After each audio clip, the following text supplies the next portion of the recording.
Hello students, I am Ishit Shah from Dolphin Academy. Next topic is cross multiplication method to solving the linear equation.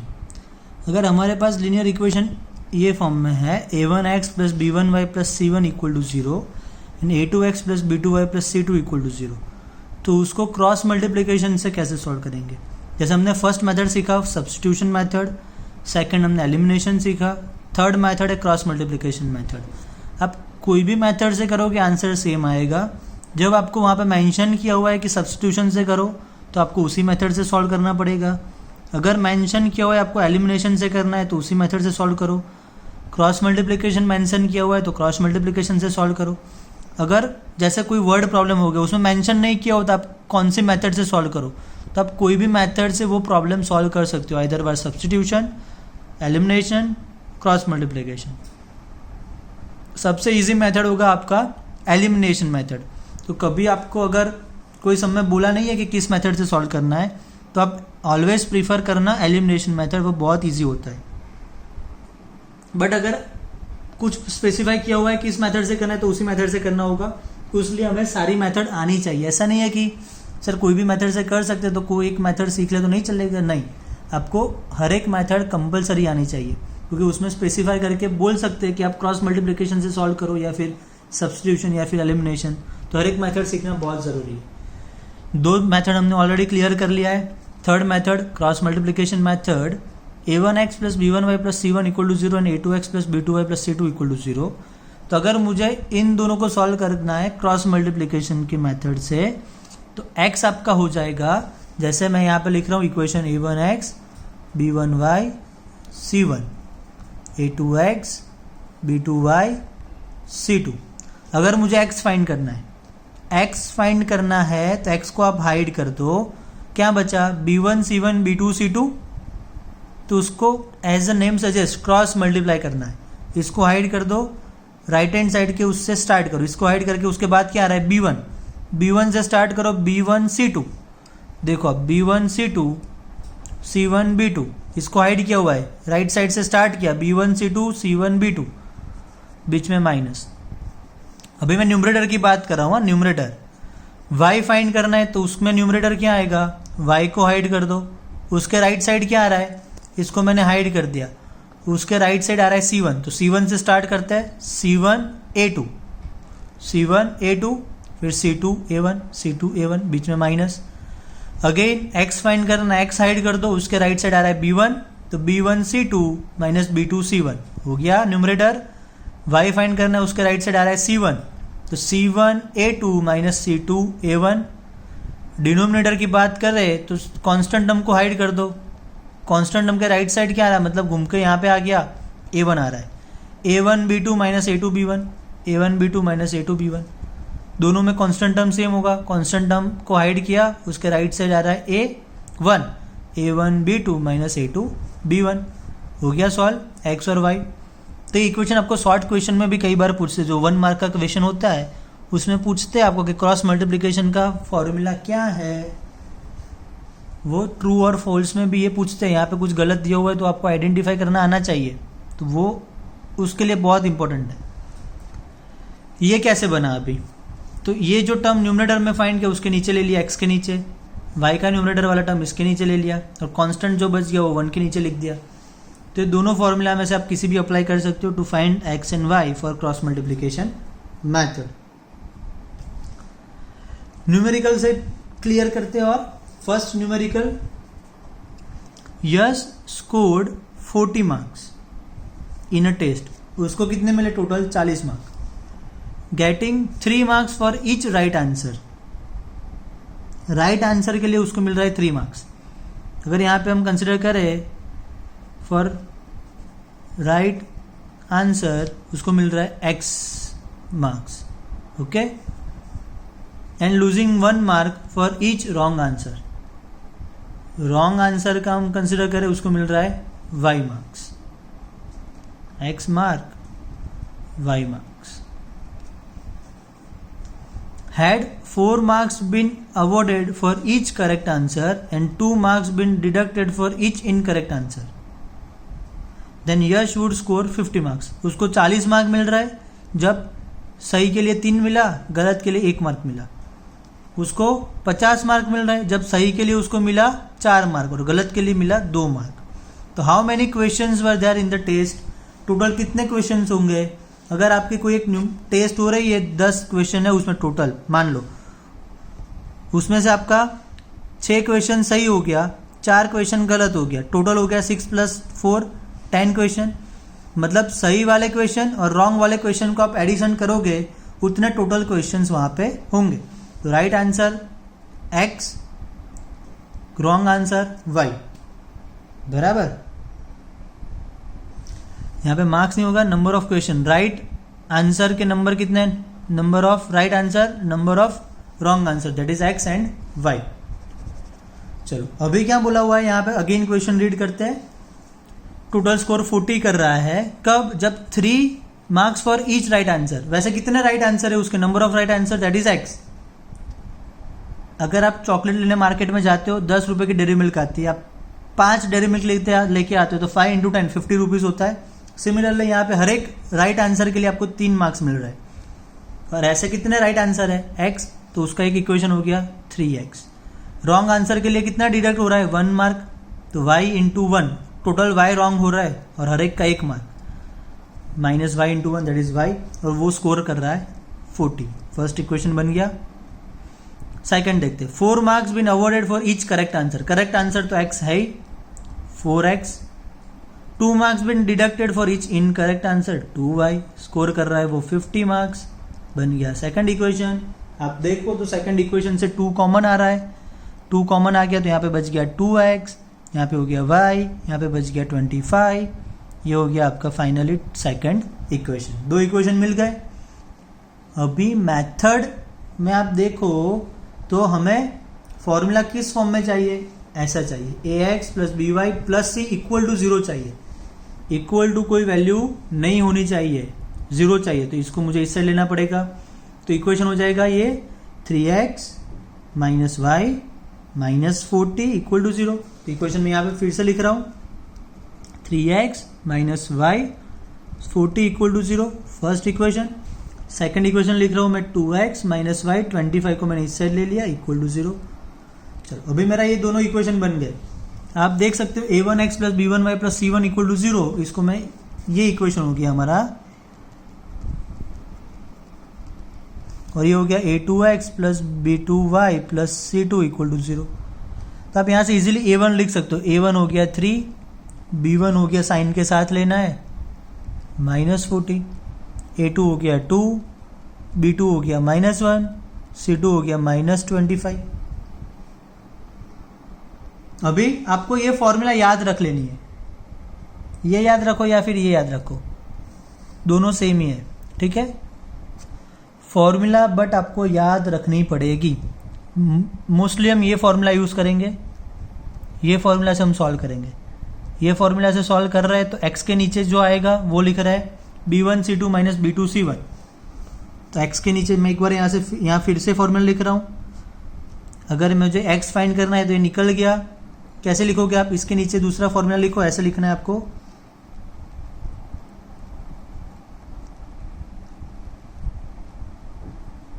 x side कर दो, क्या आ रहा है right side, b1c2 - c1b2। तो याद रखने की कोई ज़रूरत ही नहीं पड़ेगी आपको। y के नीचे आ गया c1 आ रहा है, c1a2,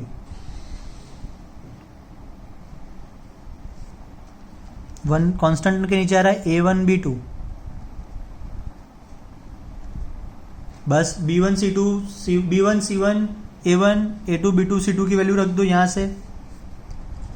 x के नीचे आ गया b1 है हमारा -1, c2 क्या है हमारा, c2 है हमारा -25, c1 है हमारा -40, b2 है -1।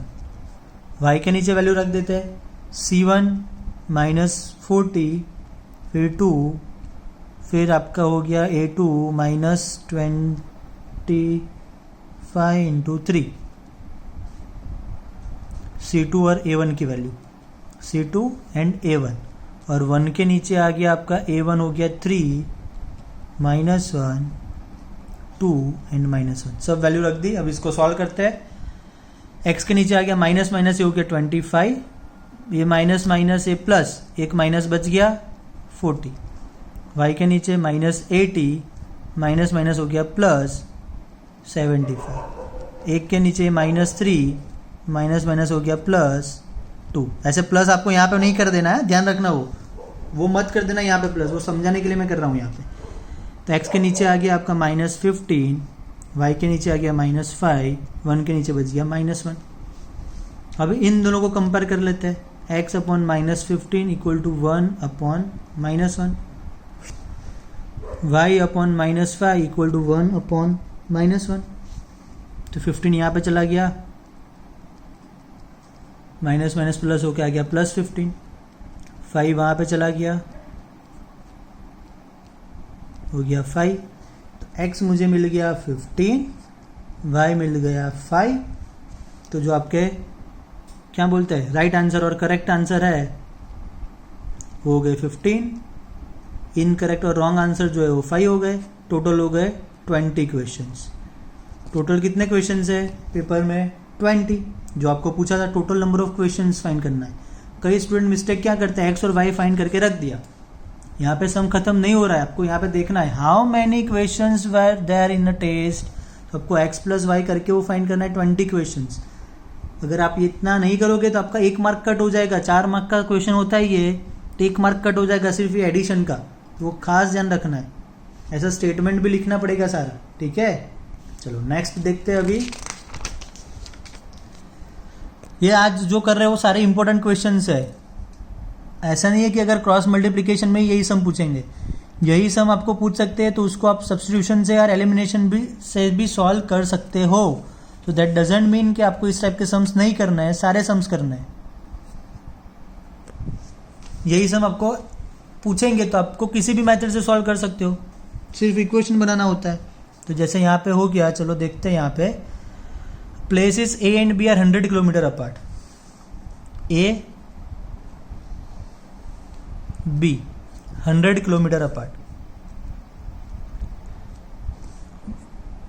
On a highway. One car starts from A and another from B. एक ए से स्टार्ट कर रहा है car,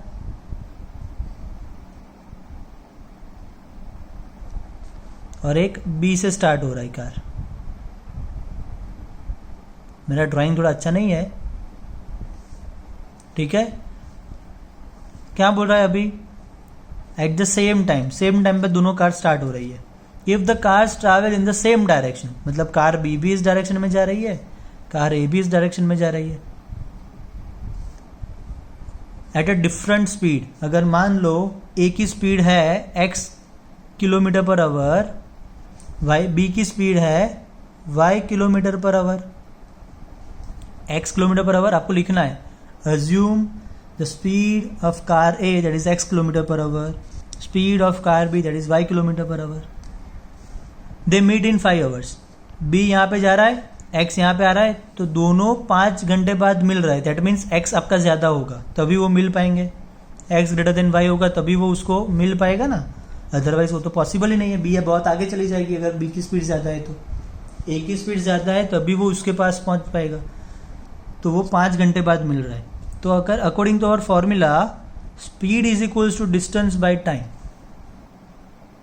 speed is equals to distance by time. तो डिस्टेंस इक्वल टू क्या होगा? स्पीड इनटू टाइम होता है। Distance is equals to speed into time. A का स्पीड कितना है? x kilometre per hour. वो कितना ट्रैवल कर रहा है? 5 घंटे बाद मिल रहा है ना, तो 5 घंटे ट्रैवल किया उसने, तो वो हो गया 5x। y कितना ट्रैवल कर रहा है? 5 घंटे, बिकॉज 5 घंटे बाद ही ए बी को मिल रहा है, तो उसने भी 5 घंटे ट्रैवल किया, उसकी स्पीड है y, तो वो हो गया 5y। दोनों मिल रहे हैं, मतलब दोनों के बीच का डिस्टेंस पहले कितना था? 100, तो 100 किलोमीटर जितना डिस्टेंस उन्होंने कवर किया तभी जाके वो मिलेंगे। So is equals to 100। x ने जो डिस्टेंस कवर किया उसमें से y का डिस्टेंस निकाल दिया, तो कितना बचेगा? 100। जैसे मान लो ये अहमदाबाद से स्टार्ट हो रहा है, बड़ौदा से स्टार्ट हो रहा है, बॉम्बे में जाके वो मिल रहा है, सॉरी यहाँ पे ले लो कोई भी वेरिएबल c, यहाँ पे कुछ मिल रहा है, ठीक है। तो b कार यहाँ पे पहुँच गई, a कार भी यहाँ पे पहुँच गई, दोनों यहाँ पे मिल गए। a ने टोटल इतना डिस्टेंस कवर किया, b ने इतना डिस्टेंस कवर किया, ए में से बी का डिस्टेंस निकाल ले तो कितना बचेगा 100। ए का डिस्टेंस कितना हो गया speed into time 5x, B का distance speed into time 5y, subtraction करो कितना बच गया 100। 5x minus 5y equals to 100। एक और चीज़ आप यहाँ पे याद रख सकते हो, अगर दोनों सेम डायरेक्शन में जा रहा है, ए भी इस डायरेक्शन में मूव कर रहा है, बी भी इस डायरेक्शन में मूव कर रहा है, तो दोनों का सब्ट्रैक्शन कर देना है सिंपल, इक्वल टू 100। 5 कॉमन आएगा तो x माइनस वाई, 5 कॉमन मतलब 20। फर्स्ट इक्वेशन बन गया। नेक्स्ट आगे पढ़ते हैं। If they travel towards each other, मतलब ए इस डायरेक्शन में आ रहा है, बी भी इस डायरेक्शन में आ रहा है, दोनों सामने आ रहे हैं, तो कहीं पे मिल जाएंगे। यहाँ पे इसकी स्पीड कितनी x, इसकी स्पीड y, दोनों 1 घंटे बाद मिल रहा है, तो x distance equals to speed into time. A को मान लो कि ए को यहाँ पे आने के लिए 60 किलोमीटर डिस्टेंस कवर किया, बी ने यहाँ से 40 किलोमीटर डिस्टेंस कवर किया, दोनों का मिला के कितना हो गया 100। तो दोनों का मुझे अभी एडिशन करना पड़ेगा। पहले तो अगर ऑपोजिट डायरेक्शन में आ रहा है तो उसका एडिशन कर दो डिस्टेंस का, स्पीड इंटू टाइम, स्पीड कितना है x, टाइम 1 घंटे बाद मिल रहा है x इंटू 1, x अगर 2 घंटे बाद मिल रहा है तो 2x हो जाएगा। जैसे यहाँ पे 5x हुआ था वैसे यहाँ पे 1x हो गया। सामने आ रहा है तो प्लस कर रहा है, बिकॉज दोनों का एडिशन होकर मुझे मिल रहा है 100, दोनों ने मिला के 100 किलोमीटर डिस्टेंस कवर किया। दूसरा इक्वेशन बन गया। एलिमिनेशन से बहुत इजी हो जाएगा, देख रहे हो, बट अगर मुझे यहाँ पे उसको क्रॉस मल्टीप्लिकेशन से सॉल्व करना है तो a1 हो गया मेरा 1, b1 हो गया -1, 20 को मुझे इस साइड लेना पड़ेगा,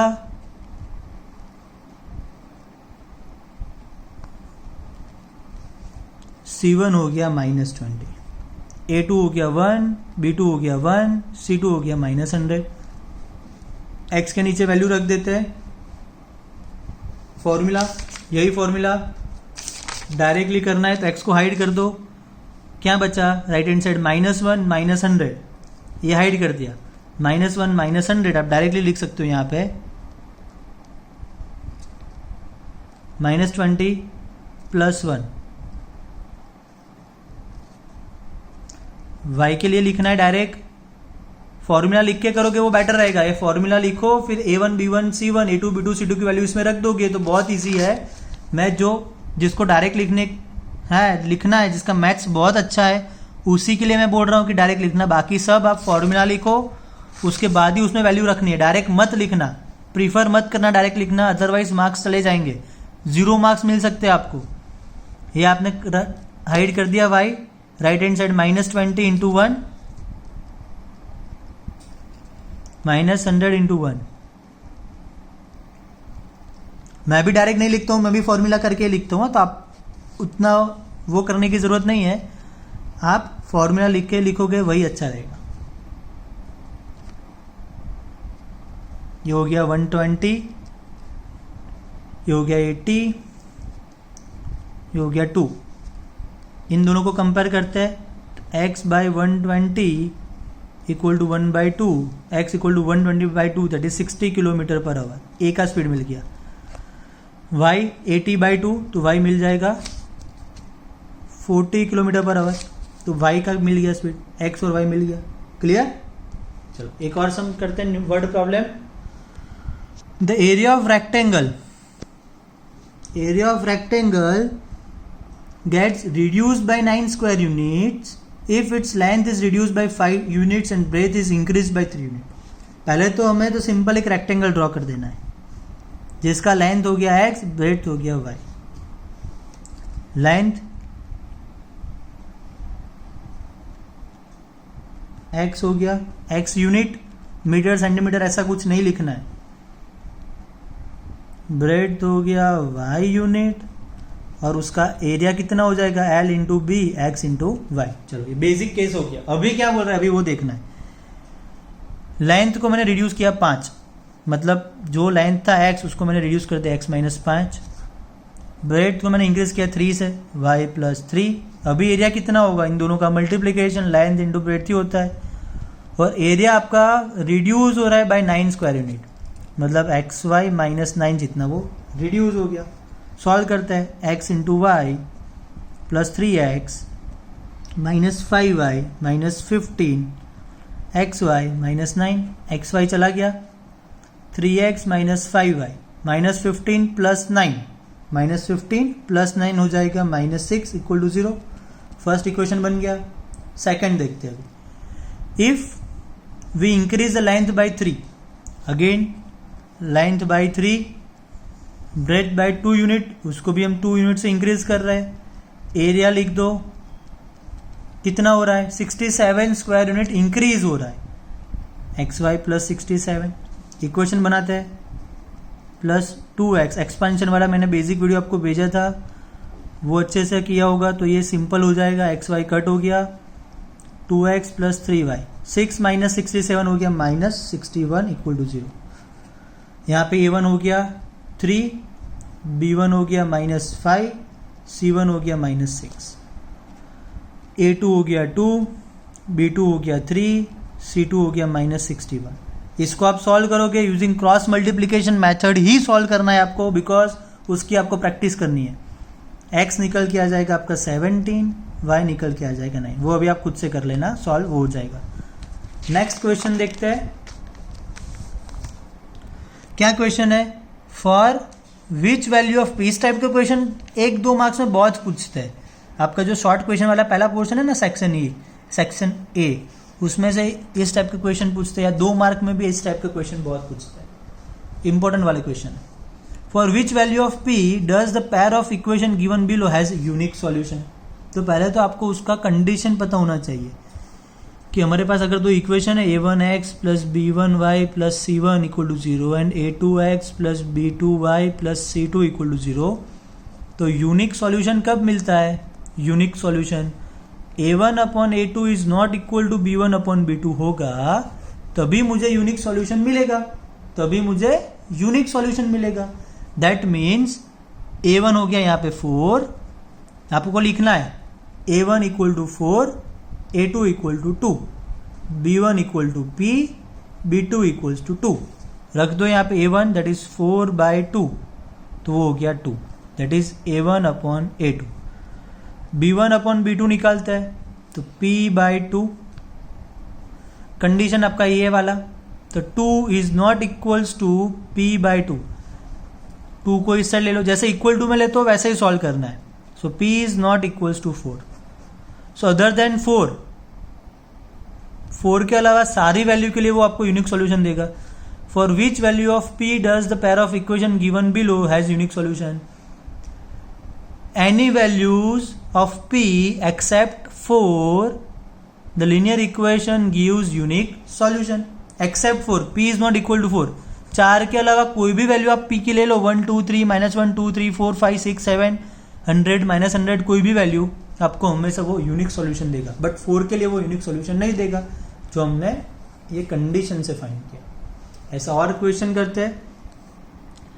for what values of k will the following pair of linear equation have infinite many solution? यहाँ पे आपका linear equation है, वो लिखना रह गया है, मुझे याद है, मैं लिख देता हूँ। आपका इलस्ट्रेशन का यही एग्जाम्पल है ये। For what values of k will the following pair of linear equation have infinite many solutions? यहाँ से अगर आप देखो infinite solution के लिए कंडीशन पहले लिखना है। कंडीशन होता है a1 upon a2 equal to b1 upon b2 equal to c1 upon c2, ये उसका कंडीशन है। a1 हो गया यहाँ पे k, a2 हो गया 12, इक्वल टू 0 वाले फॉर्म में ही रखना इक्वेशन, वो खास ध्यान रखो। b1 हो गया 3, b2 हो गया k, c1 हो गया माइनस के साथ ले लो k -3, वो हो गया -k। अब ये माइनस माइनस को आप प्लस कर दो, कोई बात नहीं। अभी k की वैल्यू फाइंड करनी है, तो पहले इन दोनों को कंपेयर करते हैं। k square equal to 12 3 36, k is equal to 6 नहीं लिखना है आपको, क्या लिखना है? प्लस और -6, दोनों वैल्यू पॉसिबल है।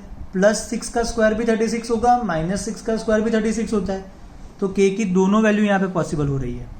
अभी इन दोनों को कंपेयर करते हैं। सिर्फ एक से हमें कंक्लूड नहीं कर देना कि यहाँ से आप कंक्लूड मत कर देना कि k की वैल्यू प्लस और -6 आएगी। आपको एक और कंपैरिजन यहाँ पे करना पड़ेगा। तो ये 3k ये के उड़ा मत देना, नहीं होगा।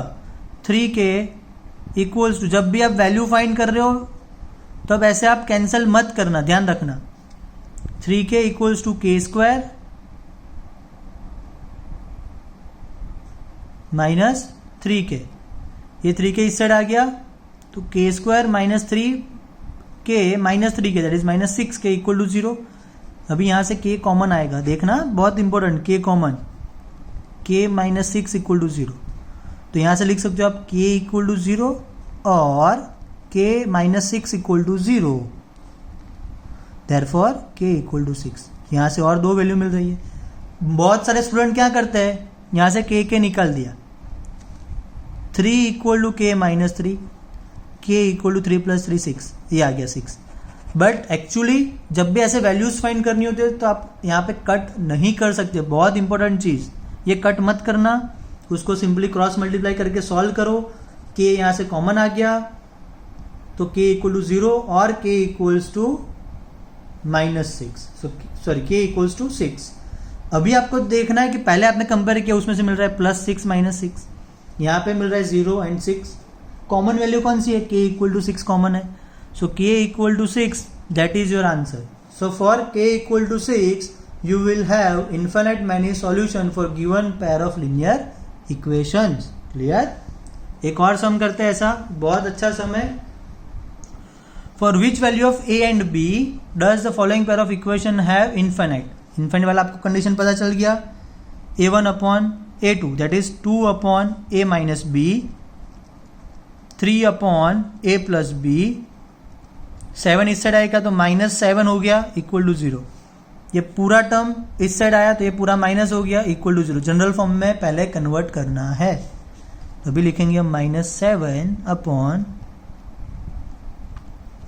ये हो गया प्लस। चलो अभी सॉल्व करते हैं, इन दोनों को कंपेयर कर लेते हैं। 2 upon a minus b equal to 3 upon a plus b, cross multiply कर दो, 2a plus b 3a minus b, 2a plus 2b 3a minus 3b, 3a minus 2a, a बच गया, minus 3b minus 2b minus 5b बच गया equal to 0। First equation, इन दोनों को compare किया, अभी इन दोनों को कंपेयर करता है। 3 अपॉन a plus b equal to 7 अपॉन 3a plus b minus 2, cross multiplication, 3 into 3a plus b minus 2 equal to 7 into a plus b, 9a plus 3b minus 6, 7a plus 7b, 9a minus 7a 2a, 3b minus 7b वो हो गया 4b minus 6 equal to 0। देखो यहां से 2 common आ रहा है, वो तरफ ध्यान जाना चाहिए कॉमन के वैल्यू पे। हाँ 2 कॉमन ले लिया, कॉमन नहीं लोगे तो आंसर तो वही आएगा, चेंज नहीं होगा, बट थोड़ा डिफिकल्ट सम हो जाएगा। a minus 2b minus 3 equal to 0 हो गया सेकंड इक्वेशन। इसको हम क्रॉस मल्टीप्लीकेशन से अगर सॉल्व करें तो a1 हो गया a1 हो गया 1, b1 हो गया माइनस 5, c1 हो गया 0, a2 हो गया 1, b2 हो गया माइनस 2, c2 हो गया माइनस 3। यहाँ पे a और x और y की जगह पे a और b के टर्म में इक्वेशन है। हाँ तो यहाँ पे a1 की जगह a मत लिखना, उसका कोफिशिएंट 1 आएगा। तो x के नीचे, x की जगह पे यहाँ पे a है तो a के नीचे लिखना है, आपका फॉर्मूला के अकॉर्डिंग लिखना है आपको values b1 c2 minus c2 sorry c1 b2, b के नीचे आएगा आपका c1 a2 minus a1 c2, 1 के नीचे आपका आ जाएगा उसके फॉर्मूला के अकॉर्डिंग। हो गया, सॉल्व करते, a के नीचे आ गया माइनस माइनस प्लस 15, ये तो 0 हो गया, b के नीचे आ गया 0 minus minus plus 3 minus 2 minus minus plus 5। ए के नीचे आ गया 15, उसको कंपेयर करेंगे इसके साथ 1/3, तो वो मिल जाएगा a इक्वल टू 15/3 5। b के नीचे आ गया 3, उसको कंपेयर करेंगे इसके साथ 1 के नीचे 3, तो b हो गया 3/3 दैट इज 1। a आ गया 5, b आ गया 1। ऐसे आप सॉल्व कर सकते हो। ओके गाइस, चलो ये वीडियो हम यहाँ पे स्टॉप कर रहे हैं। कहीं पे भी डाउट आए तो आप मुझे पूछ लेना। Okay, bye bye.